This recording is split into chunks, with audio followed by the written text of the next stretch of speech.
Big hoops coming up on Friday night. The Jazz at the Grizzlies. The Tanktastic Bowl. This is crazy. Two tanky-ass teams. I'm not sure how much it's hurting his draft stock. It's hurting the perception of him. That's a definition of belt. That's bad. Ass belt to ass. When you get to the conference finals, you're going to have 1,000 requests. You're going to have media availability. It's going to be hella bright lights. You can get overwhelmed as a young dude. Then you come out, and it's going to be Spike Lee. It's going to be all these stars right there. You can get overwhelmed. That kills me. Media, bro. Go touch some grass. Talk to some people who don't work in the NBA. You know, when things go bad, it go real bad.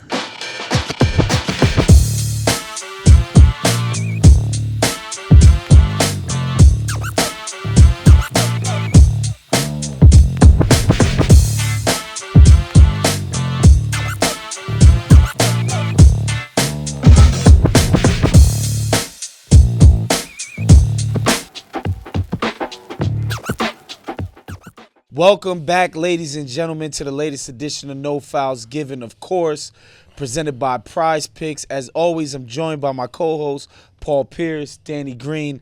Make sure you go download the PrizePicks app today and use the promo code NFG at sign out. We got a dope show for you guys. Let's get right into it, man. Big Thursday night action in hoops in the association. The Pistons completed the season sweep of their nemesis, the New York Knicks, behind 42 and 13 assists to go along with 8 rebounds from Cade Cunningham. Detroit took down New York 126 to 111 to complete the regular season sweep. The Pistons' average margin of victory in their 3 wins was 28 points, bruh. With New York losing by 31 and 38 in the first 2 meetings between the teams. That's a definition of belt. That's bad. Ass belt to ass. Like that's unacceptable, bro. That is unacceptable. Yeah. Especially this one. Okay, Cat was out, OG was out, a couple other ones, but even Durant was out. So like Bodies is out. Bro, what? Right after the break, y'all get smacked at home? Yeah. With their 2 best defensive rebounding players off the court? Yeah. Come on, bro. I had New York as my favorites come out of these. After this, it's shaky, bro. Oh, it's shaky. They better hope they don't see Detroit in the playoffs because Cade Cunningham, anytime you see a Knicks jersey, he's pulling out multiple belts. Yeah, he was incredible tonight. Paul, what do you think about the Knicks not being able to make a statement against this young up-and-coming squad? I mean, it's going to definitely have a psychological effect on them if it comes playoff time because, like, now – what do you get from these 3 games? When you go in the playoffs, you usually look at how you play the team in the regular season. Yeah. And you're going to be like, we're not getting anything from this team. What can they learn from it, right? What can they learn? They're not even watching the film on this. Like the next day, you just like, we ain't going to watch this. All 3 games. You know how them games, you just like, nah, we can't watch this. We got to flush it. Yeah, we got to flush it. Yeah, we're going to have to flush this. All 3 games. So now, like I was talking to you earlier, they going to have to, or I was talking to Chris, we were saying, like, they're going to have to look at a team that Detroit struggled against and say, this is the way we got to play. You're going to try to emulate that, but that's not your game, obviously. So I just don't know how the Knicks can get past Detroit in a playoff series if Detroit is healthy. They like the OKC of the East, bro. The Knicks. Kind of the matchup. I mean, I'm not saying that yet. Like that matchup. Oh, okay. That Detroit Knicks matchup is like the OKC tough Spurs matchup. Like it's just one of those teams. They've just. I still think they come out the East, but if they match up with Detroit, I'm like, man, I'm not as confident no more. This is the thing. I was with the Celtics in 2002, and we had beat the Nets, who was the #1 team in the East, 3 times, I believe. I know we won the season series. Yeah. And I'm thinking like, like 3-1 so now we got them in the playoffs in the conference finals. Yeah. I'm like, oh, yeah, we going to the chip. So what I'm saying, and we wind up losing that series in 6. So what I'm saying is just because you beat them in the regular season doesn't equal 100%. Postseason For sure. success. So, you know, it is what it is now.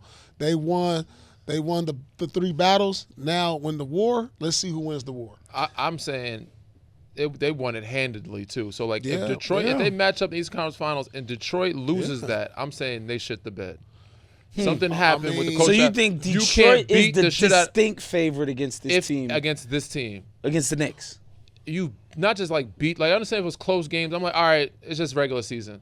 They are whipping ass out there. Like I'm saying, like you are beating the dog shit out of them. Yeah. If it's a complete 180 against this team in the playoffs, what the hell went wrong? Well, look, I watched this game from front to back, and the Knicks started off 1 of 14 from 3, couldn't make a shot. Mm-hmm.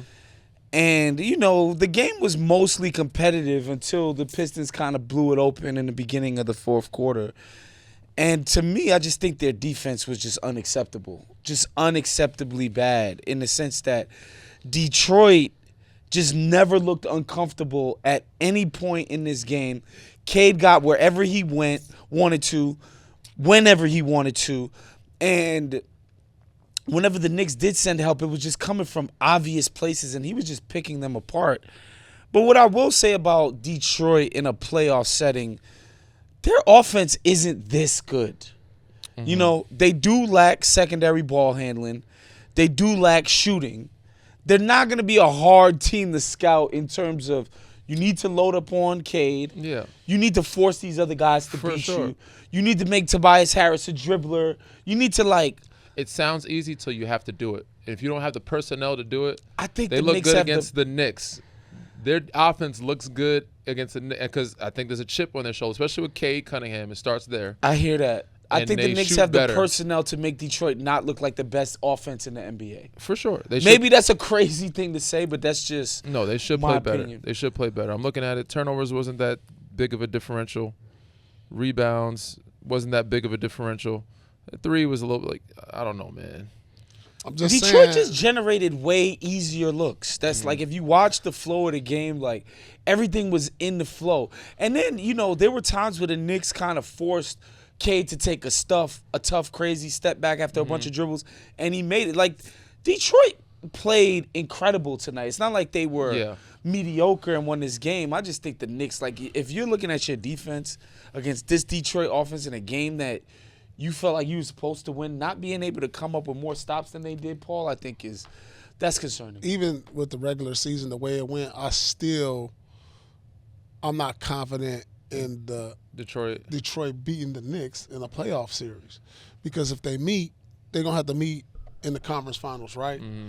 Like them guys is Yeah, young. the lights. Let me tell you, that's the only like, slight that I listen, give them. dog, I that's say 7-game series. bro. I think That's Knicks get them in a slight game, but I'm just not confident we the saw Knicks for sure. Like we saw in the 3-point contest, Con Knipple, right? Mm-hmm. When them lights get brighter, it's like, dang, you forget some things. like you leave some stuff at home. Yeah. I'm with you. So I'm like, damn, when they go in that locker room right now in Detroit, after every game, they probably got like 4 or 5 reporters. When you get to the conference finals, you're going to have 1,000 requests. You're going to have media availability. It's going to be hella bright lights. You could get overwhelmed as a young dude. Then you come out, and it's going to be Spike Lee. It's going to be all these stars right there. You can get overwhelmed. Yeah. I'm telling you, as a young dude, you could get wide-eyed. And so that's why I'm saying, especially you're going to be tired. Somebody going to have some type of a knee bruise, thigh bruise when you get, and you got to be mentally in that zone. Like, it's a different realm when you get to that conference finals, because now more pressure. These games ain't got no pressure on them. Whatsoever. You know what it's I'm house saying? money. You already beat this team twice. You know what I mean? Whatever happens tonight is gravy. Yeah. So I'm not still sold on I'm with Detroit beating the Knicks in the playoffs. That's why I said if Detroit has to get there. So their experience still lacking. So I give a slight edge to New York, but I think it'll go 7 games. And I'm just saying it's shaky because you just never know how New York going to nick. And they might shit the bed. Like when they got to the Eastern Conference Finals last year, like, oh, we going to the finals. We play Indiana. Don't let them Detroit boys get some confidence. Indiana was a better team than the Knicks last year. Yeah, they say that now. They wasn't saying that going into the fucking. They got beat up though. I'm just saying, like, they was not saying that going into before the round started. Danny, but they lost to a team that was better than them. And guess what? Detroit might be better than them too when they beat their asses in the play. I hear you. I'm just Come on, bro. That's not what the conversation was. I'm just saying, like, all of this regular season stuff, like, it's hard to get super excited about. For sure, it. I'm not excited. I'm I'm just saying I'm not as confident in the Knicks as I was as favorites coming out of the East with this performance. You said defensively, and that's just. That could be another matchup who they play against whoever in the playoffs. It could be Philly. It could be Cleveland. It could be somebody else. And could be one Boston. more thing, too. Say it's Boston with Tatum back. The way this season has gone for Detroit, they really ain't had to deal with no adversity. No. What's going to happen in the playoffs when you look up and you say you down 2-1 in the series? Adversity hit. How do you handle that? You know what I'm saying? I mean, think about all of those games OKC had, who we all accept is a much better team than Detroit. Mm-hmm. Think about all the games they had against Denver and against Indy in the finals. They where went the shots through some shit. Weren't falling. Like, they went through something. And I think they're a way more talented offensive team than Detroit is. So that's why it's like, I'm not going to jump out the window with Detroit. I just think if you're the Knicks, when you look at yourself in the mirror for the next few weeks, know that you're not looking at an NBA championship quality team. Maybe in a few weeks you'll get there defensively and your consistency, but like you can't look at yourself in the mirror and say, "I'm a quality contender NBA." You're not, bro. It's the first game back after All-Star, so okay, we'll give them a little bit of grip, but they better start trending in a better direction. First game back from the Bahamas. You got a fourth of the season left. Right. Yeah. this last fourth of the season. So we blaming this on Turks. You better blame it on something. Because I'm thinking it's unacceptable. I mean, I said if a loss would be different, but getting clapped up, the average margin is damn near 30 points. Up. They did. It's Denzel training day, honestly. I watched Godfather last night when they sprayed up Sonny. That's what happened to the Knicks this season against. What? Clapped up. They did, like if they lost by like 8, 9, or 10, it's a clap up, bro. Turn back from the crib, like everybody babies. like, and listen, they beat you twice. Like this is a statement game, and they got their guys out. So like they didn't meet the moment. That was bad. More action in the association. Another game that a lot of people were anticipating, which is the Rockets against the Charlotte Hornets. Yeah. LaMelo ended up playing in this one. I had this one being an upset. I thought they would upset them. Like they after played the break, well. I mean, they played well. It was a close tough game, especially without their two guys. Yeah, LaMelo Ball ended up playing, even though he crashed his whip today.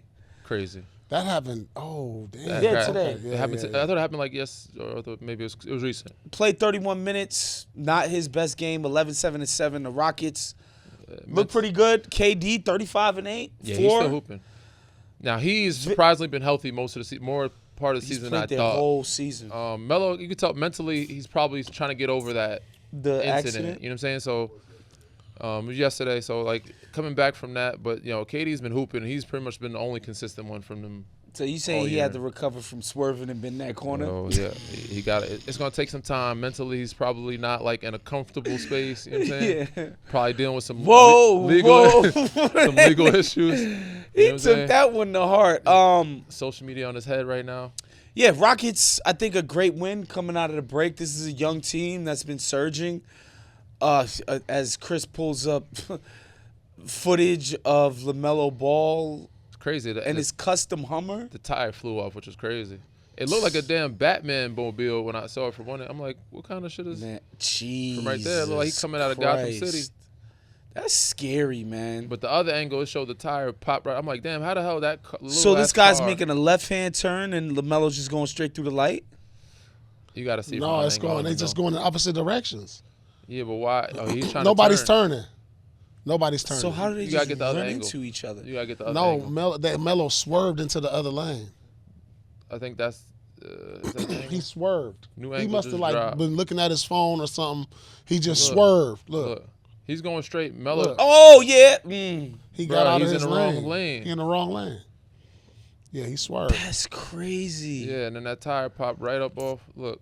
And that's a Hummer supposed to be like. That's crazy. Yeah, he was on his phone, bro. Yeah, he's on his phone probably. That's crazy, bro. Lord have mercy. But like if I'm the other driver, I'm seeing that and I'm.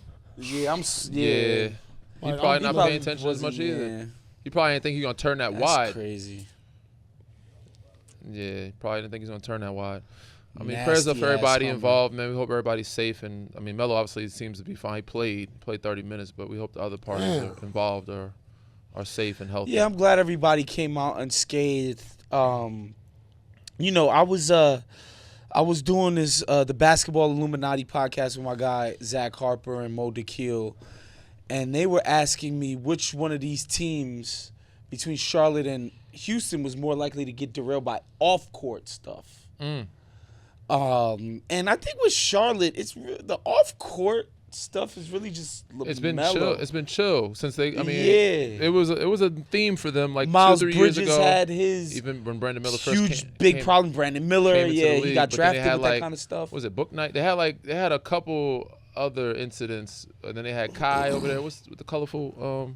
He had the colorful hair fro, big man center, athlete. He ended up going to the Clip. Like he started doing like. What happened to him? What Steph did he Marbury do? TikTok streams bugging out. Oh, okay. You know what I'm talking about? I forgot about this kid. You know what I'm talking about, right, Chris? I'm trying to remember his name. It's like Kai or Kid. He had a colorful afro. Was athletic. He thought he was, and then he started talking about Mike on his TikToks, and Jordan ain't gonna wave me or cut me or something. Oh, that's crazy. Yeah, they've had a long history of guys having off-court situations. The KD stuff over All-Star Weekend with alleged burner accounts on Twitter where he's allegedly dissing teammates. Kai Jones. There you go. Allegedly dissing teammates in Twitter group chats, which, again, I didn't think it's a big I throw deal. my hands up, Paul. I would love to get your thoughts on, do you think that kind of thing really hurts a locker room? Well, it can. Definitely. When things go bad, it go real bad. Say they go on a losing streak, and then that's when the whispers become loud. But, if you're winning, a lot of stuff is kept quiet, truthfully. Yeah. And then, out of the two franchises, it's more likely with Houston because they're a bigger market than Charlotte. It's probably thousands of things that's going in Charlotte we just don't hear, kept local. Right. Yeah. Because they're not a big market. If it's in Houston, something happens in Houston with a superstar like Durant, it's going to be big news. But hopefully they'll get past it. It could cause I think they're a young team, and they respect Durant. Yeah. Even if he said it, he can go in there and just be like, that was my people's, my bad. Yeah. And they'll get over it. Yeah. Because that's KD, dog. So what? I said it. Well, show me something different. And show me that I'm lying. Drops 35 points, which I feel like is the most important thing. Absolutely. And then I look at the other guys who we talk about. Y'all really ain't stepping up. Why I got to be 37 and still doing this? Yeah. I'm supposed to be leaning on y'all until the playoffs. Right. Come on, dog. Again, it could cause tension. I agree. But I highly, I said, this type of shit happens all the time. Not all the time in this sense, but there's always going to be murmurs. There's always going to be rumors and people talking shit, whether it's in the family room. They hear it. And I would like to, I wouldn't say like to think, but I would bet some money that Katie's probably said these things to some of these guys face to face at some point. A lot of people were saying that, are we sure KD hasn't told these people to their face? He don't seem like the type of guy to be afraid the ball, to be like, that type of thing. You might be a little, he says he's a little slow. You might be a little, certain things he might say he shouldn't say it. This is funny. But I started holding Steph accountable in film, and niggas looked at me like this. Yeah. Some of the stuff was it was a little small stuff. It wasn't the Michael big Irvin meme is crazy. So, can we listen to what KD said when he addressed it? Yeah, he addressed it. I know you got to ask these questions, but I'm not here to get into Twitter nonsense. I'm just here to focus on the season, keep it pushing. But I know I get you got to answer those questions. My teammates know what it is. We've been locked in the whole season. We've enjoyed our break. Had a great practice today. Looking forward to this road trip. Hey, shut it down. Bro, again, said I've been in but there's notice, talking, people. notice, People always remember this: when a public person gets in trouble for something or something is alleged, no denial. Always notice the non-denial denial. He never said it wasn't me. I mean, think about that. So I just want people to just sure think about that for a second. He might be advised not to you know what I'm saying, speak on it at all. My thing is, because you think if he denies and it comes back to him, it looks worse. Is that what you're saying? I think if you didn't do it, you just deny it. If you didn't do it, it can't be proven that you did it. Do you feel me? If somebody said, "Yo, that was Waz that was on KD's account," I'd be like, "No, it wasn't." There's no way you can prove that no, it wasn't. It wasn't me. Because I didn't do it, right? So, anyway, the only thing I will say is, I don't know if this is KD because this nigga's too funny. The jokes was just too funny. He said, I like that Ben Simmons because at least he passed me the ball. Yeah. Oh, damn. Again, bro, even if it was. But that's him speaking as him? That's what they were saying, bro. Yeah, he's just in a group chat as somebody. He's acting like he's somebody else. The account name is Get Off My Dickerson. No, but he's not acting like he's somebody else. No, he's acting like he's KD. Yeah. So why would he do that? Why would He's got time, bro. Have he's an a anonymous account and just be hanging out with super fans? He's always got time on Twitter. He's been doing. I don't know if they are they super fans or I thought they was like some of his homies that they just got mad and leaked it because it's both. No, bro, it's not homies. These are randos on Twitter. Yeah. And I don't want to get into why somebody would do that type of shit if you're in KD's position, but like, you know, the only doubt for me is just the comedy is just too pure. It's petty, bro. But again, it's all calling Russ a triple-double cocaine bear. It's not shock because he's the allegations they seem to fit. You know what I'm saying? He's known to have some Twitter burner accounts, so like, you know, it's hard to deny his calling allegations. Devin Booker Joseph Stalin. And Frank Vogel Adolf Hitler. That's crazy. Nah, son, KD not that funny, bro. Ain't no way, bro. Oh, this is what he's talking about, Trae Young. Bro shoot from the logo but can't shoot a mint. Breath deadly for real. Been glazing me since middle school. That's wild. Crying. Somebody get this man Trae a toothbrush and some gum before. Jesus Christ. Been glazing me since middle school is crazy. I just refuse to believe he's that funny, bro. Damn, he talking about the Hornets, huh? Hornets got better young players than the Rockets. Me on the Hornets greater than me on the Rockets. Damn. I didn't see all of those. That's crazy. I saw a couple of them. Nah, he's bugging. Yeah. I'm going to turn the ball over with this shitty-ass team. I don't give a fuck. Your franchise player can't shoot or defend. That's a way bigger issue than my turnovers. Remember, these guys are your future. So he just want to talk to the Rockets fans. Yeah, or just big KD fans. Yeah. He's talking to his biggest fans. I'm thinking like, from what I understand, it's like the biggest KD super fans on the internet. And he started a group chat with them. Like, yes, yeah. This is the real that you won't get from the media. I need y'all to back me when Yeah. So, allegedly, this is all alleged. Again, KD doesn't deny it. He just said he's moving on from the situation. Yeah, 35. They won tonight. I'm sure people forget about It's not going to affect this play. In a week, people forget about it. Something else dumb is going to happen. Yeah. You know what I'm saying? So that's a guarantee. I've been loving how simple it is to play and win on PrizePicks. Jalen Brunson, Steph Curry, Tyrese Maxey, more threes, more points, more assists. These guys are hooping. Wemby, Cat, Chet, more rebounds, more blocks, more assists. Big fellas have been balling this first half of the season. More. PrizePicks now has early payouts. If your lineup gets off to a hot start, you may now have the option to cash out those winnings before the game even finishes. PrizePicks is simple to play. Just pick more or less on 2 to 6 player stat projections. If you get your picks right, you could cash in.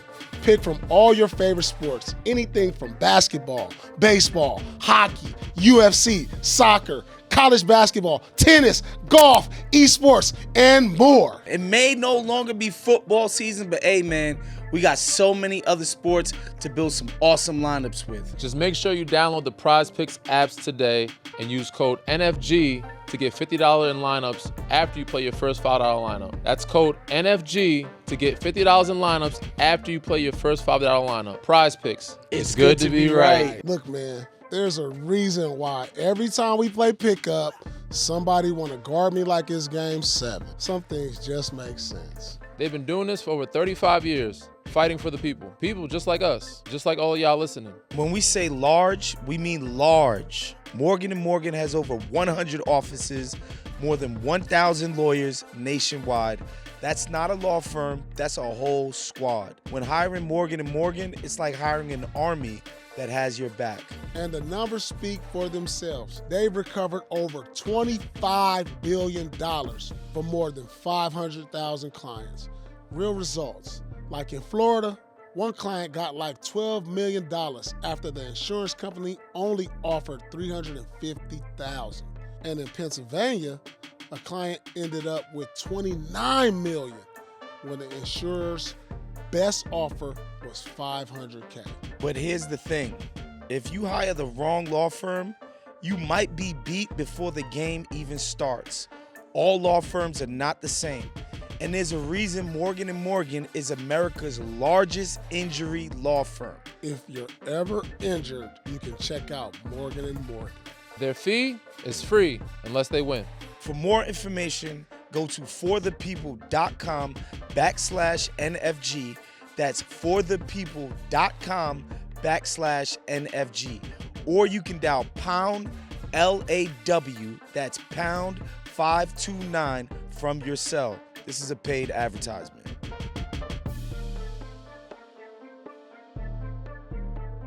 Big hoops coming up on Friday night. The Jazz at the Grizzlies. The Tanktastic Oh my God. Bowl. This is crazy. The Two Fantastic tanky Bowl. ass teams. They tank. Oh, they tank.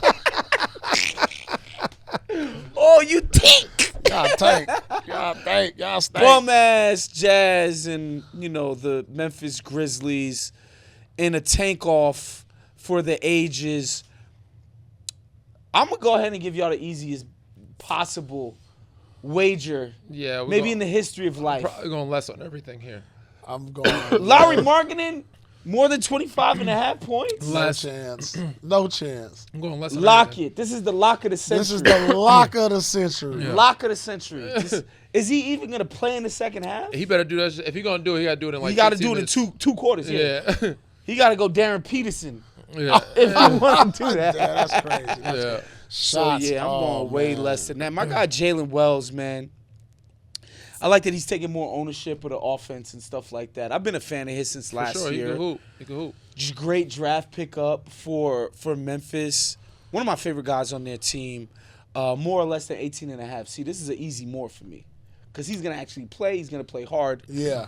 Yeah. He's not going to get pulled because his team is winning. You know? Maybe. still- It's I'm that still going second- less. I'm going less. I'm still This is going the less. less bowl. This is the last. Whoa. Isaiah Collier, more or less than 10.5 assists. He's gonna play a lot of Jesus minutes Christ.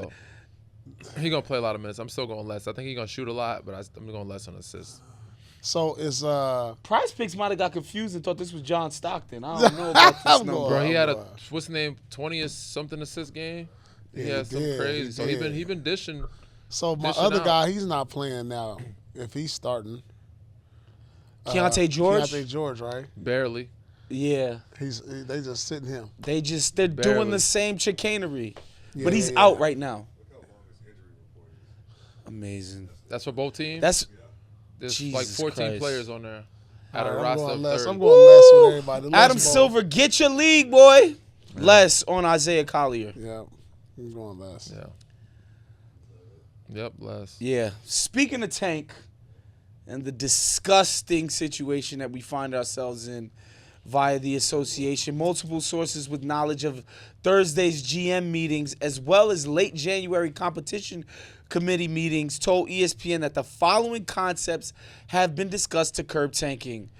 First round picks can be protected only top 4 or top 14, meaning you can only protect it for the top 4 or lottery protected. All this other top 7, top 8, get out of here with that. Yeah. Either shit or get off the pot. Lottery odds freeze at the trade deadline or at a later date. I know that's something you brought up that you would like to see. Danny brought that up. No longer allowing a team to pick top 4 in consecutive years and or I said that. Brought that after up. consecutive I brought bottom that. 3 finishes. I Sure. said something Yeah. like that. I'd love to see that. I don't mind that at all. All these look like good. Teams can't pick top 4 the year after making the conference finals. Ooh. Again, What if they own somebody's pick? You know what I'm saying? I'm gonna get into that. Lottery odds allocated based on 2-year records. Back-to-back years. Sure. Lottery extended to include all playing teams.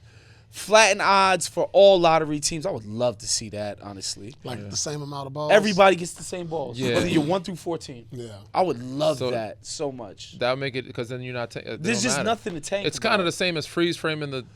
like Yeah. pray. Yeah. That's it.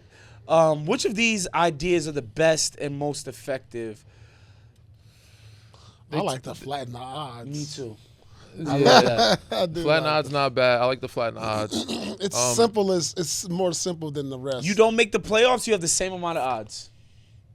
And again, but again, That's think just going to everybody should incentivize the guys that are next to them. I feel like everybody should have the same amount of odds. All 28. Even with the winning All teams. 30. Yeah. I love that. All I love 30. that. True lottery. Lottery. I love We A gotta true give the lottery. teams that are bad like better No, chances. bro. Though. Run your trades up then. this idea that you can't possibly, find diamonds in the rough, like be great at your job without a draft. I just find it, hard to believe. To me, my favorite one is definitely the flattening of the odds. I like the flatten of the odds. I just, Yeah, I like I think that. that's the most likely I'm of all of these. I'm okay with flattening the odds. I'm okay with freeze framing at a deadline, or even getting rid of the draft completely. Like, if we're gonna do it, then do it. You know what I'm saying? Yeah. See? So those three ideas to me. Everything else, I'm like, I mean, the other things don't really fix It's the just tanking chipping at the problem. edges. Yeah, it don't really fix the problem. So, So now just flatten the odds. It don't matter if you the last. If you last. yes, That don't exactly. you that just, all you have to do is guarantee. now you're just playing to try to get to a play-in and also Right. get. You know what I'm saying? But again, now, if we're just going to look, even to flatten the odds, folks, I think, get rid of the play-in, make it the 8 teams again, whatever, right? Even to flatten the odds, folks, I promise you, these teams that are close to the 8th seed are going to say, we'd rather not have the 8th seed than put ourselves in the lottery. And we still going to be dealing But with that's this why shit. that's why you don't put it just at 8. You still the play-in. I think you need the play-in because then they have something to play for. No, but Danny, that's what I'm trying to tell You don't think they're gonna try to play for playoffs and also No. have the odds same like odds? No. If getting into the real playoffs, Well, so that's why you got to do one or the other. So you got to either freeze frame or flatten the odds, right? You Sure. can't do both. So like if you said freeze frame, this is your record. Now it's like all right. Now Yeah. you can still, you know what I'm saying, you can still get this odds of being lottery and still make the playoffs by getting to the play-in. That I type think of thing. all of this stuff is going to be gamed. It's like freezing it until the All-Star or whatever date. Or some people have suggested, Paul, like not telling anybody what the date is, yeah. keeping the freeze date a secret so nobody knows when they can start or stop with the They just stupidity. announce what's the name at All-Star break. Like, all right, these are when your Right. odds were. We did it. This I don't like that one. I've heard a bunch of this stuff, but I just think, again, if you're rewarding the bad teams with the opportunity to just force a young guy to go play for your team for 4 years at minimum, they're like nobody's. Again, this same logic, because the Jazz, if they wanted to, could have pursued a top 10 seed this year. yeah. They could have tried it with the talent that's on their roster. But to them, they perceive, no, the play-in is nowhere near as valuable. Putting a team together that wins is nowhere near as valuable as being in the top 8 of this draft. Right? And so all of this stuff is good at nipping at the edges, but the logic of this is we're playing with the rules and this is how we get good young players. I think guys are just going to continue to stink up the joint to get draft picks, Paul. Yeah, with the other rules, I believe that's why I say flatten the odds. Like, and then you just only include, like, say a certain number of teams that you want to say, all right, y'all are in the lottery pool. Then there's a different pool after the lottery. Now we're going to put the rest of the teams in the pool after the first 13 picks. And I also love the idea, like, if you get a number 1 pick, you're ineligible for top 4. You know? The like, next year? Yeah. Next 2 years. Fuck it. Damn. Yeah. Yeah.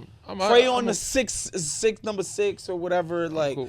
But then a bunch of teams will just start stinking it up, and then how do you do that? It's just Yeah. Do you think there's a way the league can figure out a way to make this like a moneymaker, make money off of a lottery tournament? No. I mean, even if they did, it wouldn't solve the problem of negating. Think about how much inventory there are of regular season games. Like, even if you did that, how do you make it so that this generously called 35% of your inventory is pure garbage? Not at the end of the season. Like it's saying, you have the play-in tournament, then you have, like I said, every other day you have the play-in and you have the So lottery. you force Play-in. teams to be good enough to win? You want to higher So odds, then you the got to win, best and you get teams, incentives to Danny, win. are going to game their ways into being in that tournament to beat up on these trash They're teams. both all trash. They're all in the same category. No, I'm the just- best teams, you're going to say you're trying to play in the I'm in the saying lottery? the most, like, It's going to be the worst teams that's going to be playing the lottery. They're going to be playing against each other. I'm telling you. And then they got to play for better odds. It still don't solve the regular season. It just doesn't, bro. None of this will make the regular season freeze frame matter. and then have it like at that time, like, all right, these are lottery odds, but you can get better odds by winning the lottery Just tournament. make it so it doesn't matter. It's kind of like the NIT. It doesn't matter. Be competitive. Go out and try to win. Since it don't matter if you got a bad record to get the number 1 pick, you're going to just keep playing. Yeah. If you flatten the odds. And just think about what it does psychologically to these young players who year after year are just asked 3 years in a row, no, we don't want to win here. We hate winning here. That's just a bad atmosphere. Because we want to draft your replacement.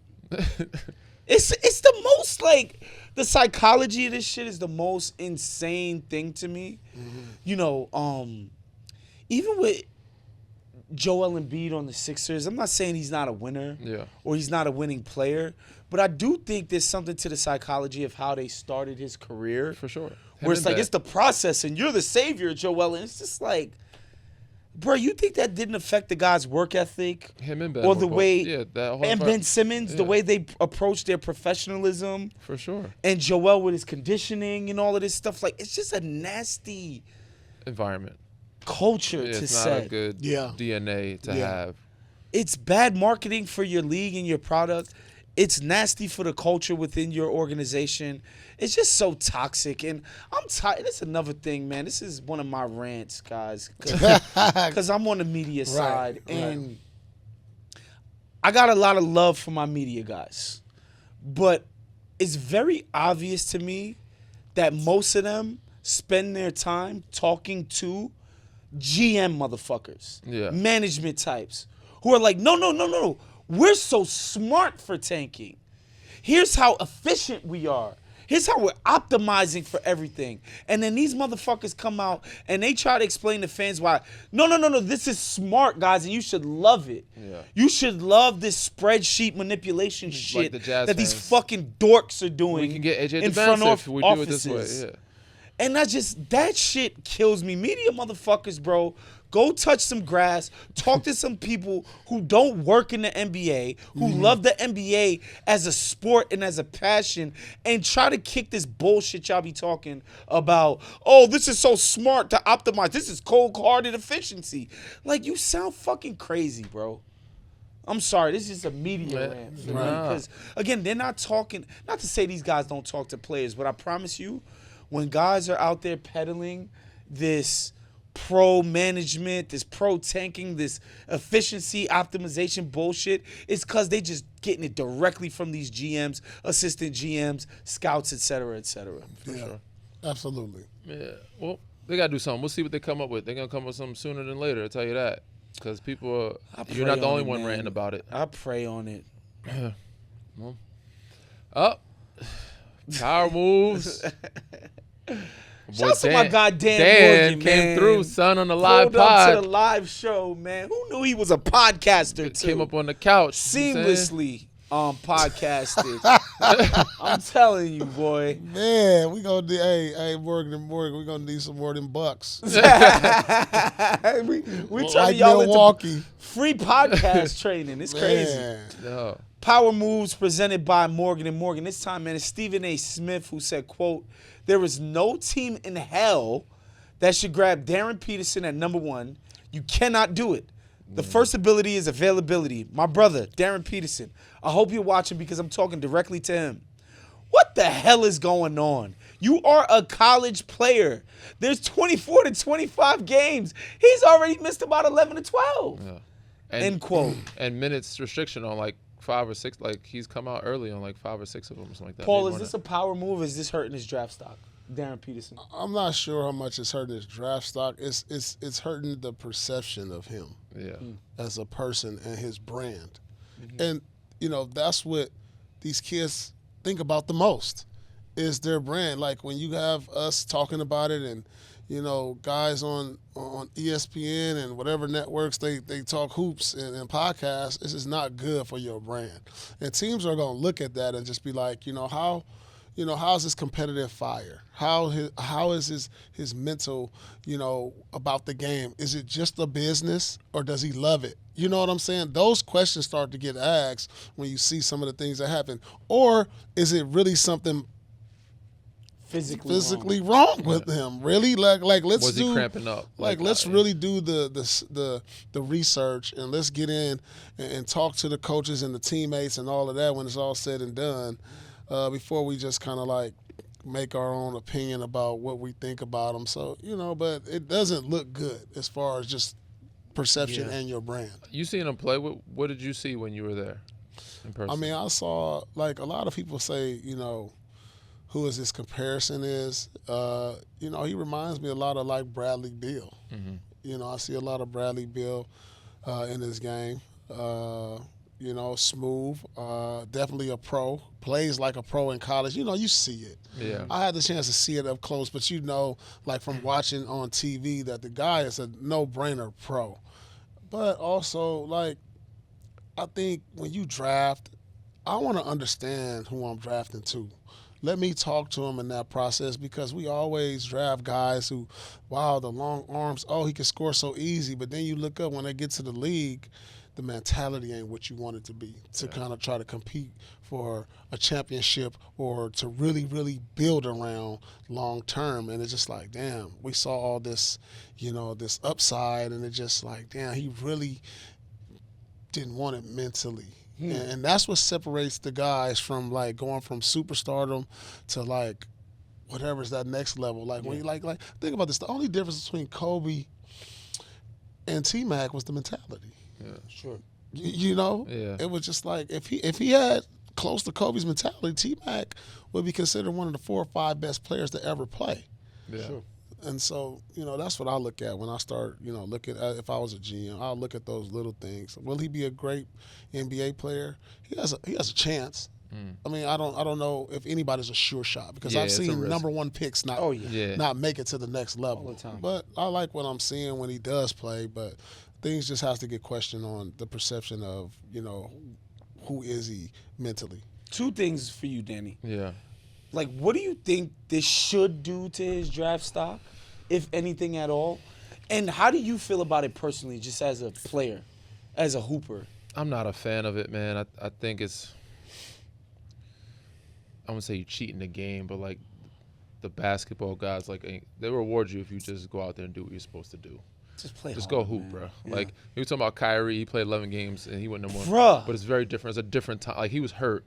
Came back, went out there and hooped. He wasn't like, administration, take me out, that type of thing. The kids today, they're also getting paid a lot of money, so it's a different type of vibe out there. You know what I'm saying? But to me, that's even worse. You getting paid and you clocking out early.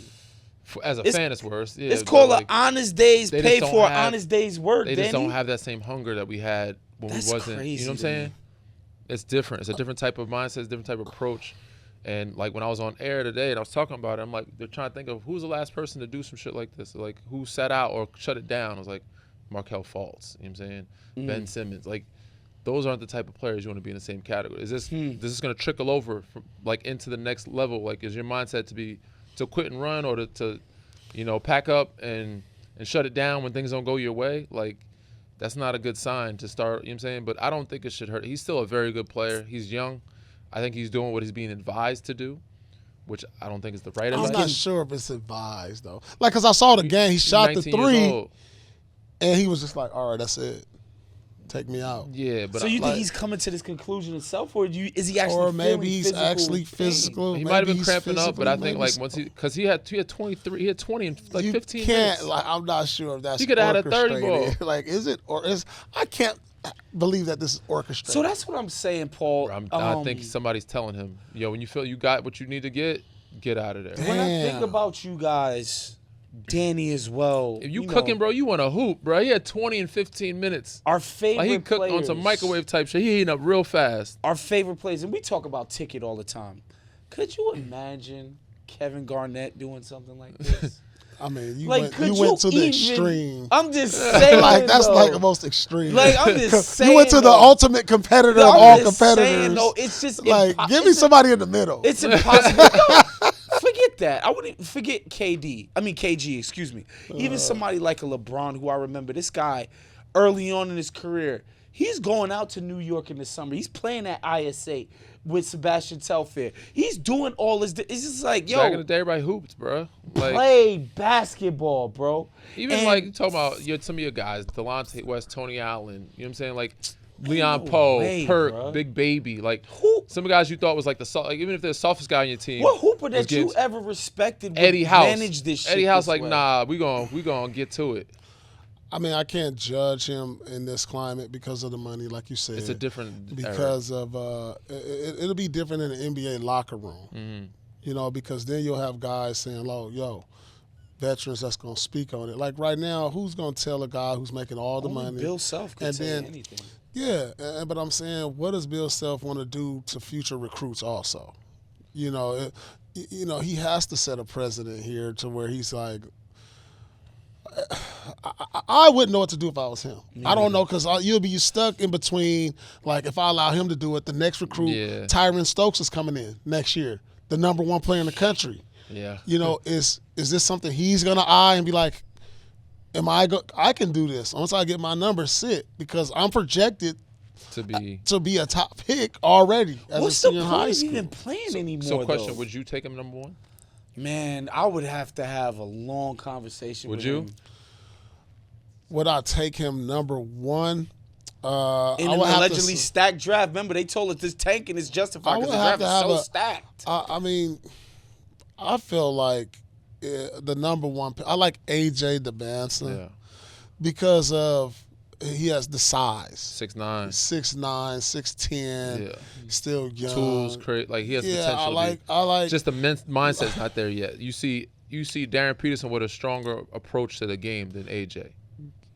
Well, Darren is talented, but like it's already showing me with the mindset right now. Mm-hmm. So when you're at the height of 6'6", 6'5", you have to have a certain mentality. But when you're 6'9" and talented, you have You can get by. you can You kind of get you got a lot more by leeway. a little more leeway. So that's kind of like the difference. I got you. I think so. So yeah, I'm taking AJ. And another thing that I will say, just related to the tanking thing and this idea that all that matters is optimization and efficiency, and that's the same mindset that he's using.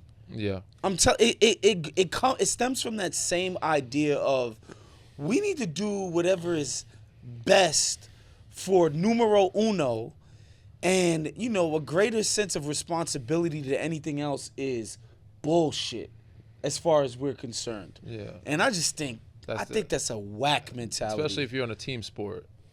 Team Like your sports, teammates are relying bro. on you trying to hoop. The fans will want to see you hoop. Like, you know what I'm saying? Like it's bigger than just you, as you said. Like when we talk about the fans when it comes to the tanking type of shit. For me, and I'm not putting him in the same space as Ace Bailey, but if this continues, I could see it hurting his draft stock. And when I'm looking at the draft, those other dogs out there that's hooping and has potential, like Caleb Wilson, who's 6'10", 6'11", and could jump out the gym. Even the point guards. If I need a point guard, you got Acuff, who had 49 the other night. Even Kingston Flemings, who's getting buckets. Like I'm looking, even Booz, he looks polished. These guys ain't ducking no smoke. And as a GM, I'm probably looking at these guys' mentality over Darren Peterson. If he doesn't change this narrative, But also, like, very if quickly. it's actually physical, then that's another reason not to want the kid. If it's actually a physical you're already issue, having physical issues with 20 You can't some play? games, point once a week, and we have 82 games. bro. What? You're cramping up.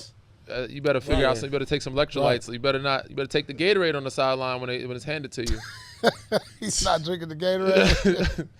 Better take the Gatorade. He's clearly treating basketball as a business, which brings us to James Harden, who says that loyalty in the business of basketball is overrated. After being traded to the Cavs, James Harden said loyalty is overrated. Quote, the whole quote-unquote loyalty thing, I think it's overrated. This is a business at the end of the day. Another quote from Harden, to answer your question, this is a business at the end of the day. So I feel like players should ultimately do what's best for them, and the front office does what's best for them and their owner and their organization. So it's two sides of a story, end quote.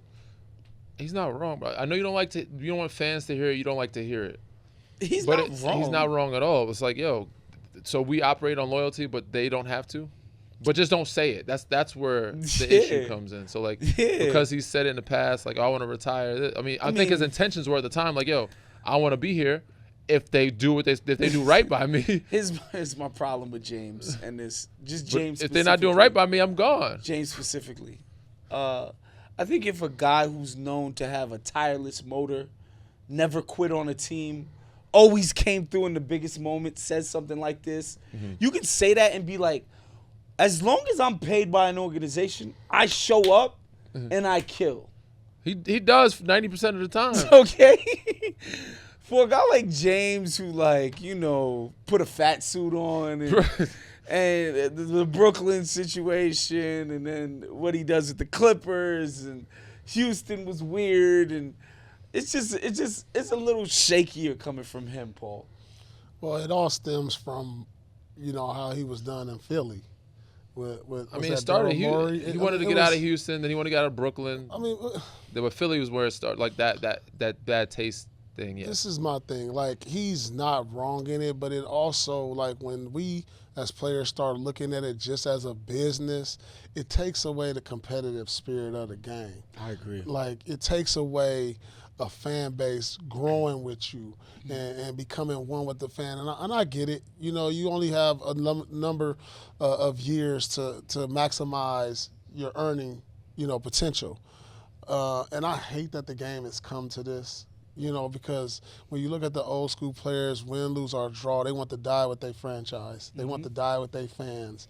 And, unfortunately, we're in a space to where that's not the issue. And, I think it all started with LeBron, truthfully, going to Miami. Yeah. And guys was like, we controlled our future. I mean, he's the pioneer of this. Yeah. Where we see guys jumping around, there's no more, that franchise player. I think Steph Curry is going to be the last guy to do that. Yeah. A guy who's a franchise guy who's Stay with his one team. Last one was like Kobe and Dirk, Tim Duncan, guys like that. So this is the culture that we in, get to the next team, and like, but in Harden's case, he's gone to teams that like he's trying to get the money and win at the same time. Whereas he shows up, bro. I'll give him that. He works out and for shows sure. up. Oh, yeah. No, So like he plays hard, he works out hard. It's just yeah. everybody bases off, and not everybody can be Michael Jeffrey Jordan. Everybody can be great. No. You know what I'm saying? So like he has his moments, and a lot of people, unfortunately, they've come in the playoffs. But again, his numbers in the playoffs aren't as bad as what people think they are. But he does come to play he shows he's not missing games. Usually he's good not for load the first 5 management. games of every playoff series. So Yeah, so like he That's comes to big. play. So like for you to say I'm not paying you because 2 or 3 games out of the playoffs, but you every night 82 games and then 80% like 70% of the playoffs you gonna be there. He's like, I'm loyal. If y'all gonna pay me, I'm gonna stay. I want to be here. But if y'all ain't gonna look out for me, then all right, then I gotta take my services elsewhere. So here's what I will say. The last thing I'll say about Harden in his quote is that this is sports. So we can't treat it like it's any other business, like it's a factory where you make widgets, the widgets get sold, and management pays you whatever surplus they got, and we all go home. Right, you get your vacation days, you get your pension, hopefully, whatever you get to retire. Like, this is not that. Sports is a little bit different, and the truth of the matter is there is an irrationality to sports. That a bunch of people show up and root for guys because they're wearing a certain color rag on their body, and they do it every single day, and we're cheering for some ball going through a hoop. Like, none of it makes any sense. So, like, to apply some cold, hard, stone cold business logic to it, I think just completely misses the point of sports, just in general, right? And so, yeah, it is a business, but, like, bro, the reason why we love this thing is because we don't treat it like the rest of our lives in terms of our work and, our jobs, et cetera, et cetera. We look at sports as something apart from that. Yeah. So for Harden to be like, this is a business, it's like, yeah, but not exactly. You know what I mean? And so that's what I would say to Harden. So is there a better way for him to word that then or approach? Say you have a young player coming in and you're trying to advise him how to handle the media when it comes to talking about what I would say to James Harden, I want to be where I'm wanted. That's it. And if you sign a big deal, after you sign a big deal, you go 5 years for max money somewhere as a young player. It's like, oh, yeah, I love the city. I played here for 4 or 5 years already. I'm signing a new deal. I wouldn't mind. I want to retire. And then they trade you over just without a bat of an or eye. toward the end of the career, they're like, "Oh, you got hurt, you got damaged goods, so Yeah, I we're gonna think trade you. that's- We're not gonna pay you." You're like, "Well, shit." To me, that's just the player's dilemma, right? That's the sacrifice that you guys bore as players, is that you don't get to skate in the background like the owners get to. Yeah. The owners get to hide from everybody and do all Yeah. kinds of stupid shit and be shady. The players kind of got to take the arrow. That's kind of you guys' burden. I'm not saying it's fair. I'm just saying this is what people want out of you gotta guys. talk to the media. You know what I mean? Just keep selling the dream to the fans. Yes. I'm loyal to the fans. Yes. I love y'all. Organizations, I don't know about What I the love fans about though. this is that Danny will do fan service and play hard and all of this stuff. But yes, I get it. It's kind of hokey, but you know, I'm not even mad at what James said, to be honest. No, not really, no. All right, folks, that was our show for today. Make sure you subscribe to the No Fouls Given YouTube page. Make sure you like the video, hit the notification bell. If you're listening to this on an audio app, please leave us a 5-star review and leave us a 5-star rating and write us a review. We'll see you guys next time. Peace out. Peace out. This has been a Playmaker production.